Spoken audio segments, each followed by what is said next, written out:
היום טועמים את הקרימי שייק, או נישי. האם נמות או לא?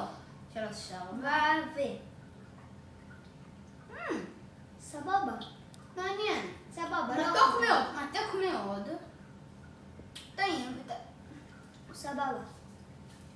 קצת תותים, קצת קצפת, קצת פטל, מה לעזאזל? אוקיי. בתור מגעיל כזה. לא הכי טעים, לא הכי אהבתי. סבבה. כן, גם אני לא הכי מה זה בסדר.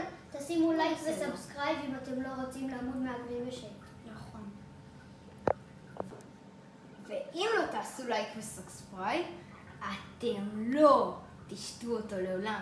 ואם תשיגו אותו, נתקוף אתכם בלילה עם היצור.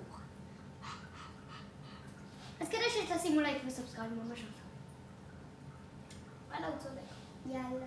ביי.